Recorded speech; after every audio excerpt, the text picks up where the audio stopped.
Brought to you by TechnoSpark 20 series smartphones.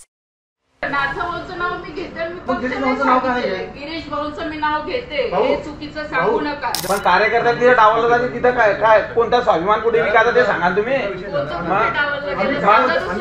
एवढ्या ताई एवढ्या जोरात नको बोला तुम्ही, भाऊंच्या समोर एवढ्या जोरात बोलताना मागे काय.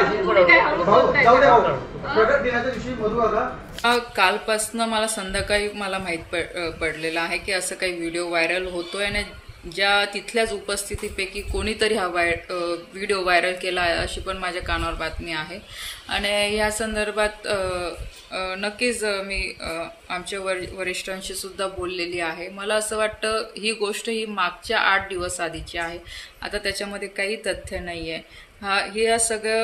या गोष्टी सगळ्या घडल्यानंतर आदरणीय गिरीश भाऊंनी सुद्धा माध्यमांशी बोलताना सांगितलेलं आहे की जे छोटे मोठे विषय होते ते गिरीश भाऊंनी ह्या सगळ्या लोकांशी बोलून ते दूर केलेलं आहे आणि ही सीट आम्ही 5 लाखाच्या मताने निवडून देऊ असं सुद्धा आश्वासन आदरणीय गिरीश भाऊंनी दिलेलं आहे. विषय हा आहे की जेव्हा आदरणीय गिरीश भाऊ त्या बैठकीमध्ये उपस्थित आहे, म्हणजे कोर कमिटीचीच बैठक म्हणा, मंगेश दादा असतील, राजू मामा असतील, स्मिताताई आहे, विजूभाऊ चौधरी, एवढे सगळे वरिष्ठ बसलेले. आणि जेव्हा एखादे कार्यकर्ते तक्रार करतात, स्वाभाविक येतात, तक्रार असतेच.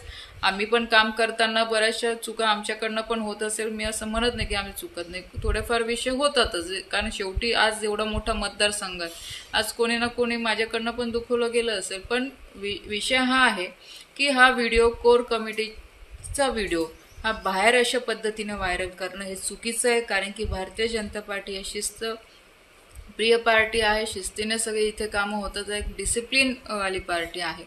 तर मला असं वाटतं की पक्ष ह्या सगळ्या गोष्टींची दखल घेईल आणि जो कोणी हे सगळं विषय त्यांनी बाहेर आणलेला आहे त्या संदर्भात पक्ष त्यांना विचारणा करेलच.